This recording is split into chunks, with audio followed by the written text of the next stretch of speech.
Now, how about them damn Celtics? And we are back with another episode of How About Them Celtics. Sam and I are here recording Friday, December 6th, after the Celtics win over the Milwaukee Bucks, 111 to 105. Their, what is this, third in a row after their streak was snapped by the Cavs. One of the most entertaining games of the season, I would say. Back and forth all night. Celtics literally did not hit a single three in the second quarter. Battled all the way back versus pretty good offensive games from Giannis and Damian Lillard. Got the win late in the fourth. Big win, fun game. This might have been my favorite game of the season from a viewing perspective. I think all of the Milwaukee games have been a really fun watch because my lean is I actually like the one on the road better, but this one was a lot of fun to watch too. I think it had everything because the Celtics actually had to reach deep down and figure out how they're going to win this game without making all the threes. Like you mentioned, the 0 of 12 quarter before halftime is very tough. Celtics end up going in down 4. They had started pretty decent this game. They made a lot of threes right off the rip. After that, they went cold. And in the second half, you got a lot of that same feel that you got in Milwaukee where it was the Celtics time and time again working to get a mismatch. The first time it was Dame. They kind of went at him tonight, but it was really Brook Lopez that was the big target that Jayson Tatum really went at in the fourth quarter. He was phenomenal. He had 14 in the fourth, 34 on the game, and he was unstoppable with the game on the line. And from a Celtics standpoint, we kind of talked about this in the press room, but these are the games that you used to watch and be like, wow, they just can't win close games. But I even said upstairs, listen, so I watched the game with Cam and Bobby today. They were my neighbors as we were up top. And I must have been 0 of 10 on things I said takes in the game. There was I think it was before halftime, Dame got Horford into a switch, and I thought he was going to take a step back, and he drove, and I was like, oh, you live with this because Horford has been really great on chasing down guards, and he draws a foul and makes it. There was another one where Tatum had the ball at the top of the key, and it looked like it was going to be a watch this three, and it wasn't, and he got a great look at the rim. So I was wrong on that one. And the big one I was wrong about, I was like, I really just don't think they're going to win this game. I even said it to you downstairs after the fact. I was like, yeah, I was so wrong because watching it on TV, you probably felt it too. But here, it just felt like there were so many chances that Milwaukee had left the door open for the Celtics, and they just didn't really capitalize on it the way they normally would. And to me, it just felt like it was going to be one of those days where they just couldn't get over the hump, but they did. They did a really great job of closing this game. They played good defense. They did a good job of not fouling a Bucks team that was clearly trying to draw a ton of fouls, especially late in the game. So big credit to them. We have plenty more to talk about, but yes, overall, excellent showing from the Celtics because they didn't do it the way they would typically do it. Yeah, this one was awesome. Like you mentioned, the threes weren't really coming in bunches in this game. I think 2 players shot respectably well from 3. Jrue and Sam Hauser. I mean, Tatum and Jaylen actually turned their games around a little bit from deep too, but it was rough. Tatum literally did not miss a shot in the fourth quarter. 5 of 5, 2 of 2 from 3. That's what we like to see. Do it. That'll do it. That'll do it. This man took over the fourth quarter. I mean, like I said, he made the threes. He was driving. I think he had 4 rebounds, 3 assists, something like that. Making plays for everybody. This was the version of Tatum that you're like, yeah, that's probably the MVP. That's probably top 3 player in basketball. Just an incredible display from Jayson Tatum all night too. What do you have? 30, 10, and 5. That feels like the stat line he has every night. 34. You fishbowled there. You might want to do that one again. What, 12 of 20, 4 of 10? Is that what you missed with the fishbowl? Just an incredible game from Jayson Tatum. I mean, there's not too much more to say other than that. Well, Jared Weiss did a great job of asking some questions about this after the game, so you guys might want to be on the lookout for some work from him on this. But he asked just about everybody that spoke, what do you think of Tatum consistently electing to go to the basket when he has a mismatch instead of trying to create a three, including Tatum? And Tatum was like, well, it's just kind of making reads or whatever. Give a very generic answer. But Joe Mazzulla, said it has a lot to do with just the growth that he has every year, getting better and better. Jrue Holiday said something the same. He said Tatum's one of the best guys in the league.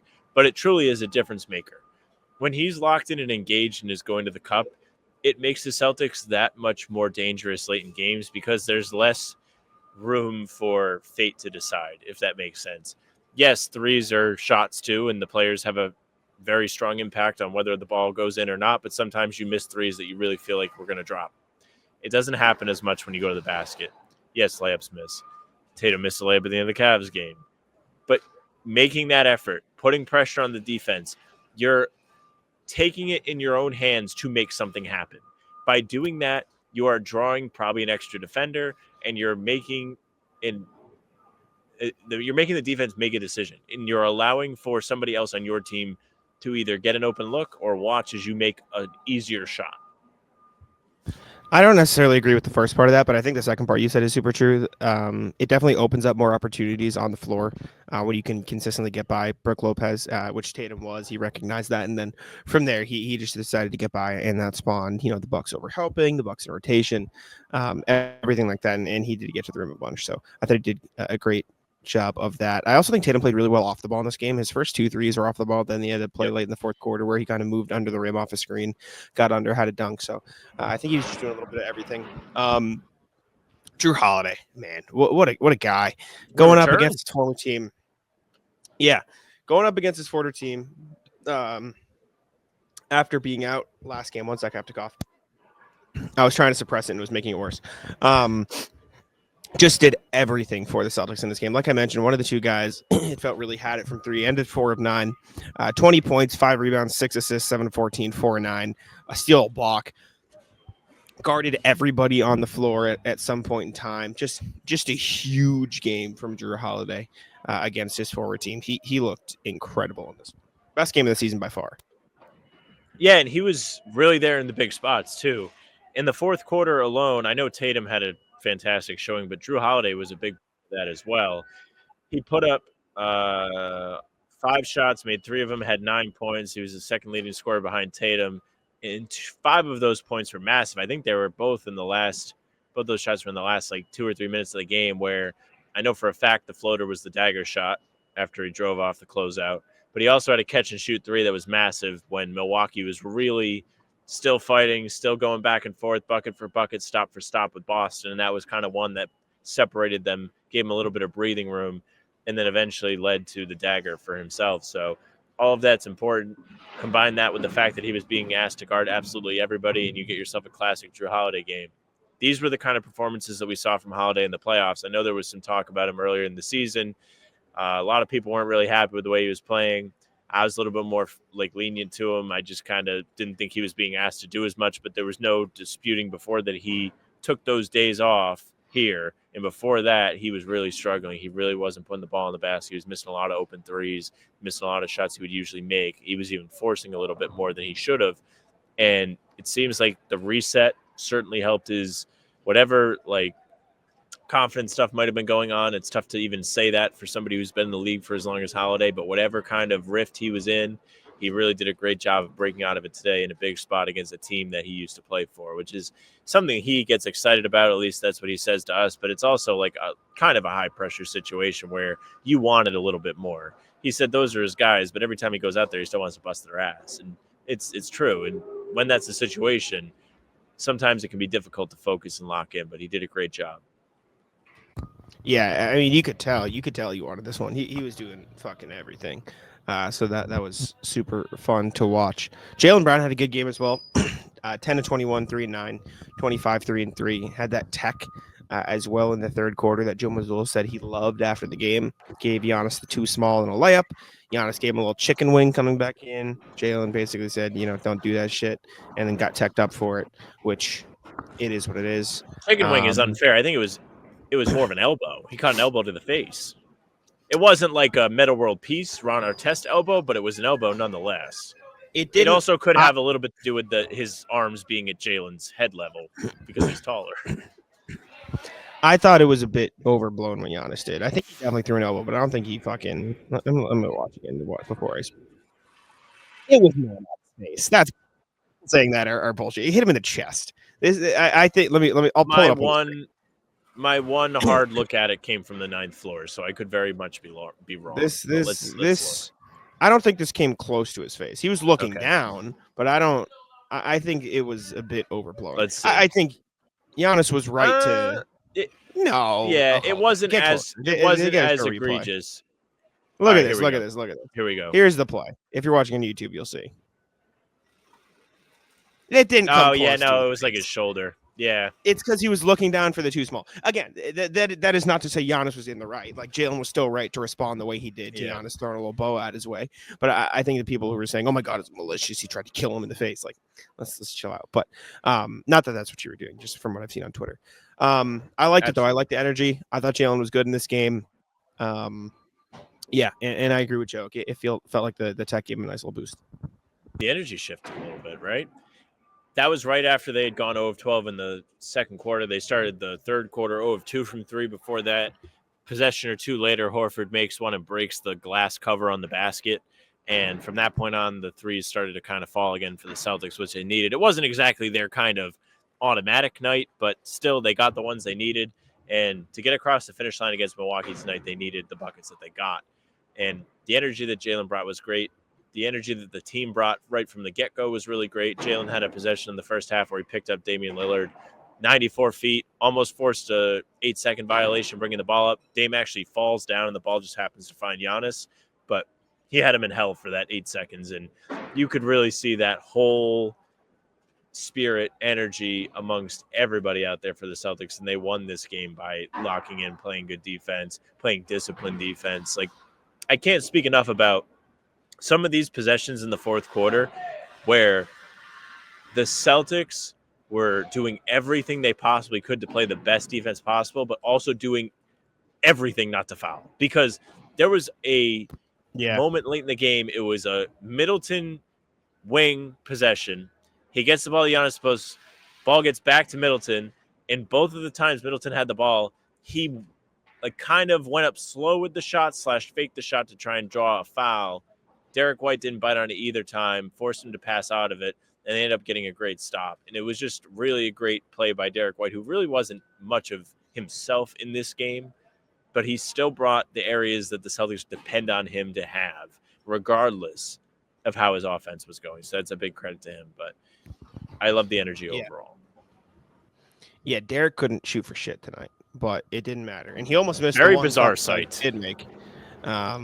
Yes. Yeah, he almost missed the one dunk he did get, but he did everything else. He's a good defender. He had 7 assists, 6 rebounds, so he gets a pass. He's too perfect usually to not get a little bit of a leeway sometimes. How about this motherfucker, Al Horford?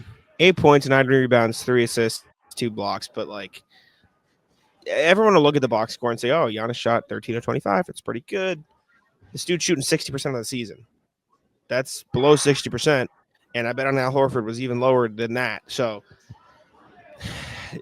there is it's hard to find the words to describe having a player on the team whose best skill is guarding like 2 of the top 10 players in the NBA. Al Horford's best skill is guarding Joel Embiid and Giannis Antetokounmpo. That is like his best thing in the league on a team who has to play those 2 stars over and over and over again, and in the past a lot in the playoffs. Like, what an unbelievable thing to have. It's incredible what Horford does. He was ice cold shooting the ball. He was like 1 for whatever for a lot of the time, for most of the game, I should say. And then he hits the clutch 3. He hits the 3 at the end of the game to seal the win. He hits the hilarious hold up, shoot the layup just to put the dagger in the Bucks' hearts after Derek White gets to steal the win. What a troll. Just an unbelievable game from Al Horford that the box score does not fully credit him for. It's funny because it was really a tale of 2 halves for him. He was somebody who could not buy a basket early. Like, he was a big part. I don't want to say big part, but he was certainly a part of the cold stretch that happened in the second quarter. And he didn't have his regular touch from 3. Doesn't discount anything he's done this season. He's been remarkable. But not having him be the reliable safety valve certainly hurt their offense for a little bit. But to see the confidence come back in the second half, he wasn't afraid of the moment. The 3 he made was massive. It was right after Boston got a stop because Giannis decided he wanted to pull up with 20 seconds on the shot clock from 3 with a 1-point difference on the scoreboard. Pretty crazy late in the game, if you ask me. If I was a Bucks fan, I would have probably whipped something across the room. But Al Horford comes down, does the same thing, says this is how you do it. Didn't hit the timeout celebration, probably should have. But yeah, the defense is really the needle mover for him today, which I guess you could just say for the whole team. I just kind of gushed over it for a minute or two. But you're absolutely right, Jack. Having a guy that is just employed basically to put a massive defensive effort forward against two teams, it's pretty nice to have that one guy that can guard both those guys pretty well. Shout out to Al, man. What a night. Sam Hauser also sneaky, incredible. Continues. Yeah. 16 points, 3 rebounds, 1 assist, a steal, and a block. 6 of 10, 4 of 8. Multiple times in this game, the Bucks, who all night were trying to take away the threes for the Celtics, chased Sam off the 3-point line, and then he was just like, all right, and he took a midi or drove to the hoop. He was great in this game. Gave the Celtics a nice boost. Again, on a night where no one could make their fucking threes, he made his threes. They needed somebody to do it. They needed it real bad. This is the second straight great game for Sam Hauser after he has been not great to start the season. So seeing him turn it around is not something that we didn't expect to see. Like, we know that a guy of Sam Hauser's capability is not going to forget how to shoot, but to actually see the results that you expect is very calming. It's very rewarding, and going forward, I hope that he's able to keep it going, because when he doesn't have it going, they can't afford as much of what they saw from Derek White or Peyton Pritchard today. So good for him stepping up in the big moment and also being more versatile than just a catch and shoot guy. You asked quite a bit about this after the game, but the guy has been incredible this year off the dribble, driving the closeouts. He had a floater off the window over, I think, Brook Lopez today, or maybe it was even Giannis. So he's certainly developed quite a bit as an offensive player. Yeah, I mean, everybody on the Celtics team can do everything, and that's not something you see a lot around the league. I think it's a big reason they won this game in particular. Rough game from Pritchard, but like Derek White, he has been so consistent. He gets one. Nemi only played 11 minutes in this game, but I thought he was pretty good. He still jumps too much. He still gets out of position on defense too easily, but in this game, I felt like it was almost a good thing because he put a lot of pressure on the Bucks in those short minutes he was in the game. So that was good for him. Also, his one bucket came off of one of the coolest dimes I've seen Jayson Tatum throughout this year. He had some slick passes in this game. Pull it up. He did a great job responding to I don't defense. remember off the top of my head, so happily you can pull it up. You don't remember the play? No, I don't remember it off the top of my head. You'll remember when you see it. You'll be like, oh, duh. Like, it'll give you one of those. Yeah, I probably will. Dumbass. But so at this point in the Nemi game, was much more disciplined. Go ahead. Mm-hmm. At this point, actually, weirdly enough, I don't think he was very disciplined, but I thought it was good. He had a possession where he guarded Dame, so hats off. It's funny, he kind of shows up to guard these shifty perimeter guards like Curry and Dame, but nobody else. Yeah. So at this point in the game, the Bucks had chased the Celtics off the 3-point line or a million times in a row, and so Dame goes to blitz the screen against Keita, and Keita just slips it. And Tatum throws between two defenders all the way low to the ground. Nice I don't know if it's choppy, but just an awesome pass from Tatum. There's also a possession later in the game where Tatum finds Jaylen Brown all the way across the court. They swing, drive, and then they find somebody else. I think it might have been Tatum again, or somebody down low and get a bucket. Just some great passes from Tatum. It was Tatum, yeah. Same. He caught it on the dunker spot and got the goaltend call. Yeah, you wanted to watch this Brook Lopez getting lost play, so I will pull it up for you here before we get out of here. This was Al Horford's first three of the night. His first basket got him going. Brook Lopez running to guard absolutely nobody. Yeah. Comes off of Al Horford to go guard to help in the paint. He went to go guard not ideal. Courtside. Not great. Damian Lillard is one of the worst defenders I've ever seen. He is Damian Lillard horrendous. is one of the greatest finger twirl guys I've ever seen. Loves the finger twirl. It's so bad. The Bucks defense was really lost a lot in this game, and it was because of Dame. There was one possession, I can't remember when, in the first quarter, where actually I think it was an Al Horford 3, so I can pull it up. It was one of the 2 fucking threes he made in this game, so it shouldn't be too hard to find. It was Dame and Brook Lopez both went to guard the corner, and then when Lopez sunk back into the paint, Dame just stood there like an idiot Let me see if I hope it was not Horford 3 because I don't know if it's not this, then I won't be able to find it. Oh yeah. Maybe it. Damn. I don't know if I'm gonna be able to find it then. Maybe he missed. I don't know. The point is, Celtics got in transition, right? And somebody gets to the corner, and Brook Lopez is there to guard him, and Dame also goes there because there's no one else on the floor, so they just send two there. And then Brook Lopez has to sink down in the paint, and then somebody comes up to the wing, and Dame just doesn't move at all. Like, he doesn't react, he doesn't help, he just kind of stands there like a loaf. Just lets whoever wants it, or lets whoever it is shoot the ball. It wasn't Horford because Horford didn't attempt a single three in the first half. So I don't know who it was or when it was. I don't think I'll be able to find it. I'm going to keep trying for the next 10 seconds. But it was like the Bucks transition defense and Dame in particular, really not good. Really, truly embarrassing. He had some moments in this game where he disrupted what the Celtics were trying to do, targeting him, but I don't think he was very good once they actually got to the ball to whoever they were trying to get the ball to. I think he did an okay job of trying to deny the ball, but he was cooked once they actually had what they wanted. I found it. Yes. Good. Pull it up.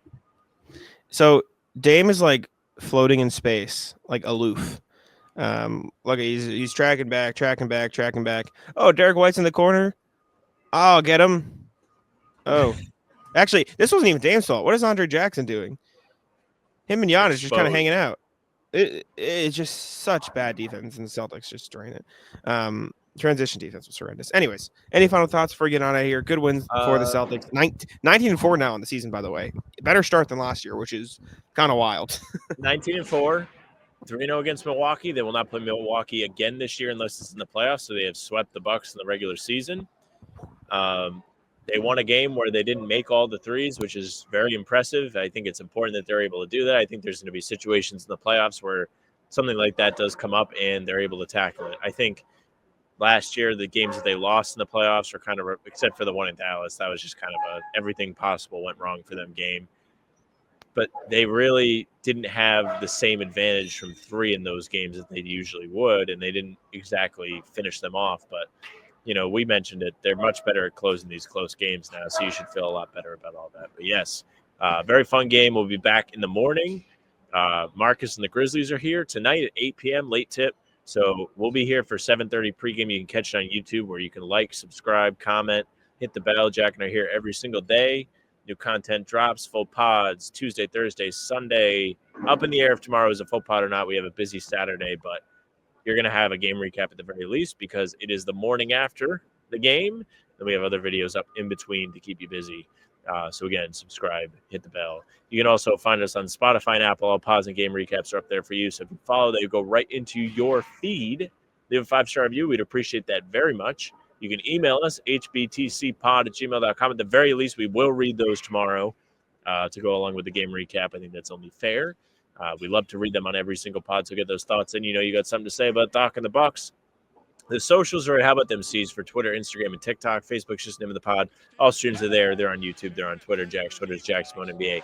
Mine is at Sam LaFrance NBA. That's it for us. Bye. Taco. Come on. Taco.